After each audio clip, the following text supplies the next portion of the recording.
اللہ تعالیٰ توبہ کرنے والے جوان کو پسند کرتا ہے، اس سے محبت کرتا ہے، تو وہ محبوب بارگاہ ہو جاتا ہے جو جوانی میں اللہ جل شانہ ہو کے حضور رجوع کرتا ہے۔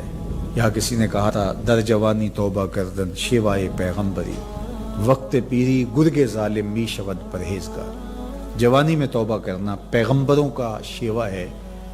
جب بوڑھا ہو جائے، دانت ٹوٹ جائیں، پنجوں میں زور نہ رہے، تو بھیڑیا شکار چھوڑ کر کے شریف بن کے بیٹھ جائے، تو یہ تو اس کی مجبوری ہے۔ جوانی میں توبہ کرنا جب قوا مضبوط ہوں، جب شباب کی جولانیاں ہوں، جب آرزویں جواں ہوں، جب خواہشیں پگلی ہوں، اور پھر اس کے باوجود اپنی خواہشات کو کنٹرول میں رکھنا، اپنی آرزوؤں کو لگام ڈال دینا اور اپنی تمناؤں کو حصار میں رکھنا اور اللہ سے ڈر کے گناہوں کو چھوڑنا اور اس کے حضور سجدہ ریزیاں، اس کے حضور خشوع و خضوع کے ساتھ زندگی کے لمحات بسر کرنا، یہ خوش نصیب لوگوں کا مقسوم ہوتا ہے۔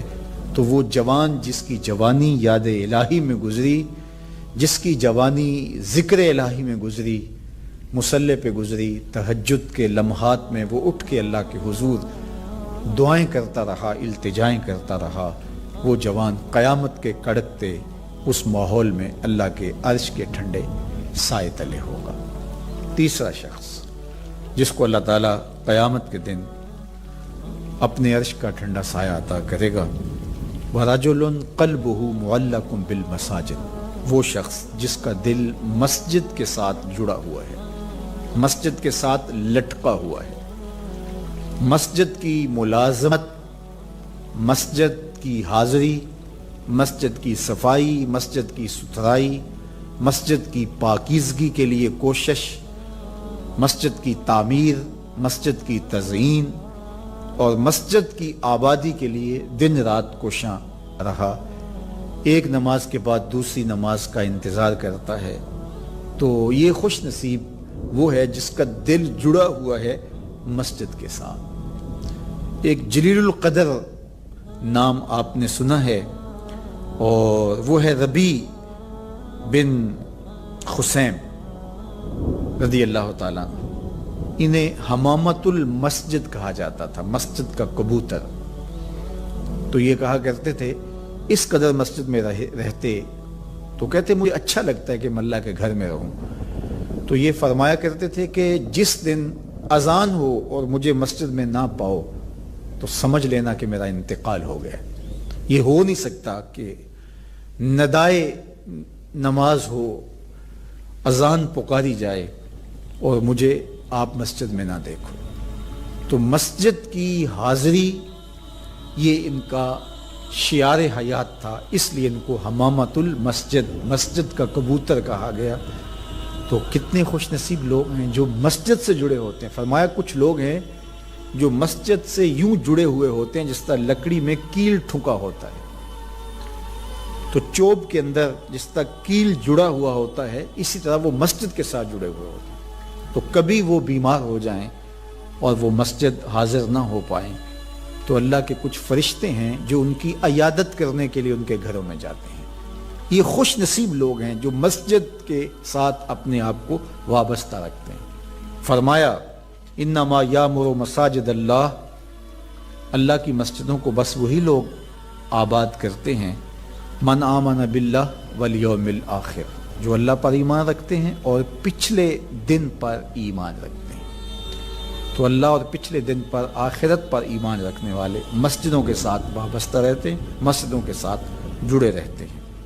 اور آقا کریم علیہ السلام نے مسجد کی تعمیر کی فضیلت بیان کرتے ہوئے ارشاد فرمایا من بنا مسجدن یبتغی بہ وجہ اللہ، جس نے اللہ کی رضا کے لیے مسجد تعمیر کی، نام و نمود کے لیے نہیں، کسی اور غرض کے لیے نہیں، اللہ کی رضا جوئی کے لیے مسجد کی تعمیر کی، بن اللہ لہ مثلہ فی الجنہ، اللہ اس کے لیے جنت میں گھر بنائے گا۔ تو یہ بلکہ پوری مسجد بھی نہیں، آدھی اینٹ کے برابر بھی اگر کسی نے مسجد کی تعمیر میں حصہ ڈالا تو ایک جانور کے گھونسلے کے برابر بھی کسی نے مسجد کی تعمیر کی تو اس کے لیے بھی یہ فضیلت بتائی گئی کہ جنت میں اس کو محل دیا جائے گا، قصر دیا جائے گا۔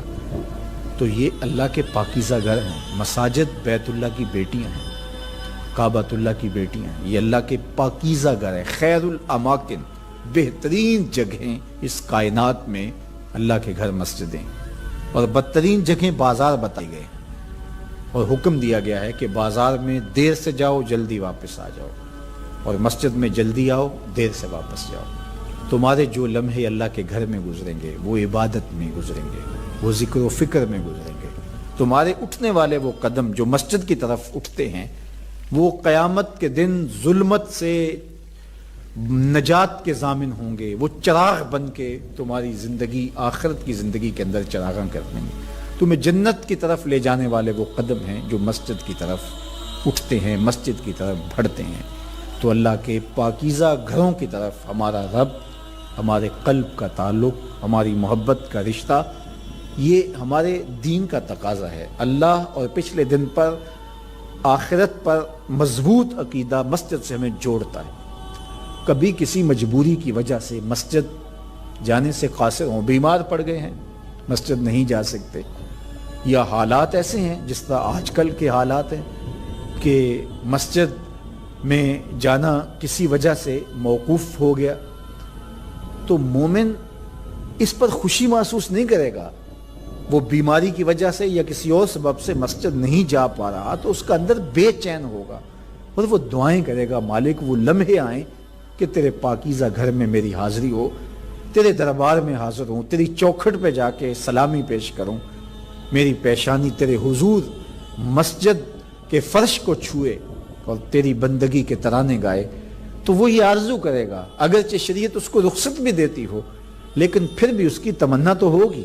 وہ اس پر شکر نہیں بجا لائے گا، بغلے نہیں بجائے گا کہ چلو ایک بہانہ مل گیا، نہیں، بلکہ وہ اس پہ خوش نہیں ہوگا، الٹا اس کی طبیعت کے اندر ایک بے چینی اور اس طرح پیدا ہوگی، چونکہ وہ جڑا ہوا ہے، اس کا دل جڑا ہوا مسجد کے ساتھ۔ تو ایسا شخص جس کا دل مسجد کے ساتھ جڑا ہوا ہے، تو میرے اور آپ کے آقا و مولا نے فرمایا قیامت کے دن جب کوئی سایہ نہیں ہوگا، اللہ اس کو اپنے عرش اجتمع علیہ و تفرق علیہ۔ وہ شخص، وہ دو اشخاص جو محبت کرتے ہیں تو اللہ کے لیے، آپس میں جب ملتے ہیں تو اللہ کے لیے، جدا ہوتے ہیں تو اللہ کے لیے، یعنی ان کی محبت کسی دنیاوی منفعت کے لیے نہیں، کسی ذاتی غرض کے لیے نہیں، محض دوستیاں پیدا ہو جاتی ہیں اور ایک دوسرے کو ملے بغیر تسین نہیں ہوتی، اس لیے نہیں، بلکہ ان کی دوستی محض اللہ کی رضا کے لیے، اللہ کی خوشنودی کے لیے۔ الحب للہ والبغض للہ، اللہ کے لیے محبت،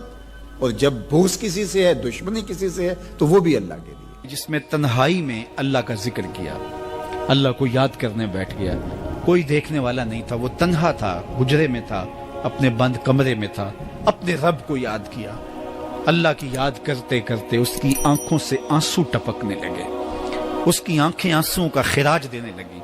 تو میرے اور آپ کے آقا و مولا نے فرمایا کہ یہ آنسو اتنے قیمتی ہیں، ان آنسوؤں کے بدلے میں قیامت کے دن اسے عرش الہی کا سایہ نصیب ہوگا، عرش الہی کا سایہ اسے نصیب ہوگا ان آنسوؤں کے بدلے میں۔ رومی علیہ رحمہ فرماتے ہیں جہاں پانی گرتا ہے وہاں سبزہ اگتا ہے، جہاں آنسو گرتے ہیں وہاں رحمت اترتی ہے۔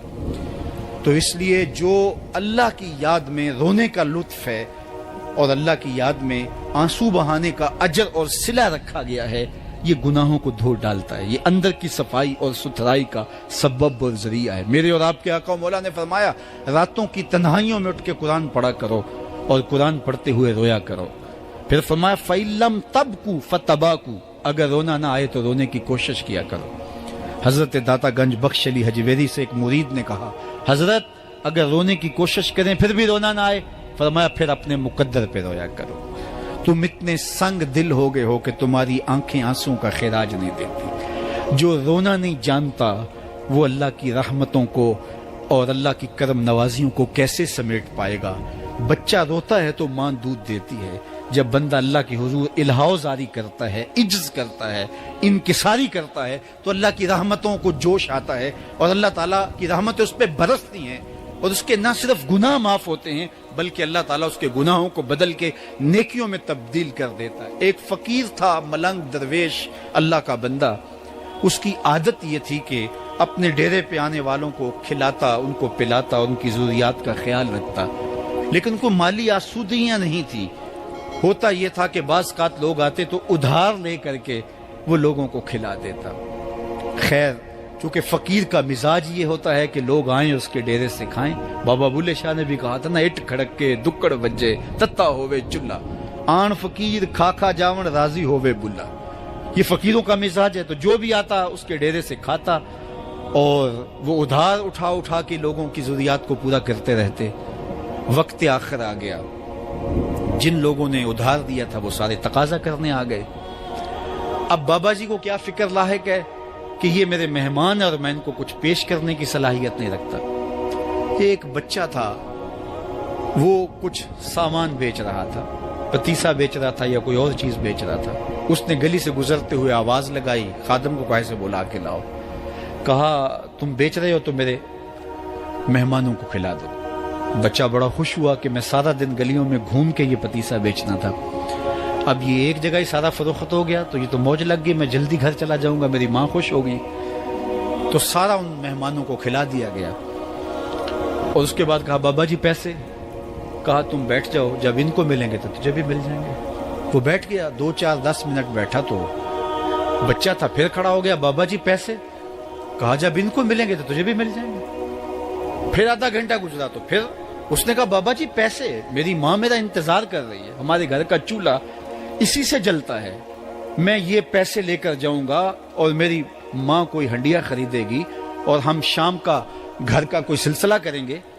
کہا بیٹا جب ان کو ملے گا تو تجھے بھی مل جائے گا۔ بچے نے رونا شروع کر دیا، یتیم بچہ تھا، اس کا سارا آسرا یہی تھا، اس نے رونا شروع کر دیا۔ جب بچہ رویا اللہ کی رحمت کو جوش آیا، کوئی مرید نذرانہ لے کے ان بزرگوں کے پاس آ گیا اور اشرفیوں کی بھری ہوئی تھیلی پیش کی۔ وہ اتنے پیسے تھے کہ اس بچے کو بھی دیے، جتنے لوگ آئے تھے سب کا قرض چکایا، کہا جاؤ گھروں کو۔ تو سب نے کہا بابا جی ہم صبح سے بیٹھے ہوئے تھے تو یہ نذرانہ دینے والا صبح سے نہیں آیا، تو اب کیسے آ گیا؟ کہا صبح سے تمہارے اندر کوئی رونے والا نہیں تھا، ایک رونے والا آیا تو باقیوں کا بھی کام بن گیا۔ بعض اوقات کسی ایک شخص کی وجہ سے باقیوں کی خطائیں بھی معاف ہوتی ہیں۔ آج ہم اجتماعی طور پہ تا حد نظر اندر باہر اوپر نیچے اتنے لوگوں کے ہجوم میں اللہ کی بارگاہ سے یہ توقع رکھتے ہیں کہ مالک کتنے ہجوم میں کوئی ایک تو ہوگا جو تیرا لاڈلا ہوگا، کوئی ایک تو ہوگا جو تیرا بہت قریبی ہوگا، کوئی ایک تو ہوگا جس پہ تیری رحمتیں برسیں گی۔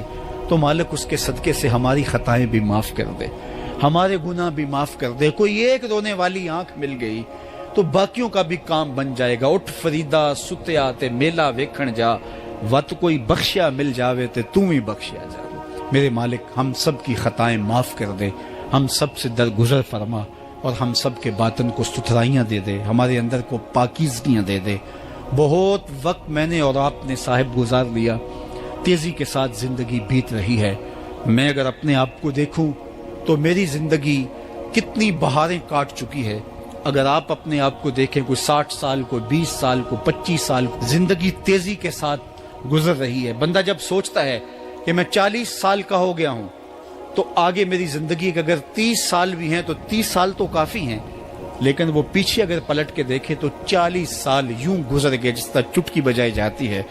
جب چٹکی بجانے کے وقت میں 40 سال گزر گئے محسوس ہوتے ہیں، تو جو باقی 30 سال اگر ہوئے بھی وہ تو گمان ہے میرا، وہ تو گمان ہے آپ کا، ہمیں تو ایک سانس کا بھی نہیں پتا۔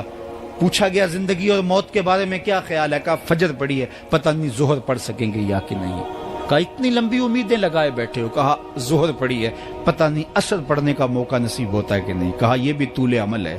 ایک بولا عصر پڑی ہے، پتہ نہیں مغرب پڑھ سکیں گے یا کہ نہیں۔ کسی نے کہا ایک رکعت پڑی ہے، پتہ نہیں دوسری رکعت بھی پڑھنا نصیب ہوتی ہے یا نہیں۔ کہا یہ سب تمہارے منہوں کی باتیں ہیں، میں تو کہتا ہوں ایک طرف سلام پھیرا ہے، پتہ نہیں دوسری طرف سلام بھی پھیر سکیں گے یا کہ نہیں۔ کیا موت اتنی قریب نہیں ہے؟ ہم نے اپنی آنکھوں کے سامنے لوگوں کو جدا ہوتے یوں نہیں دیکھا ہے؟ ہم کہتے ہیں اس کی خبر سنا رہے ہو موت کی، یہ تو میں نے ابھی سبزی والی دکان پہ دیکھا تھا۔ لیکن جب موت آتی ہے تو ایک لمحے کا تقدم اور تاخر نہیں ہوتا۔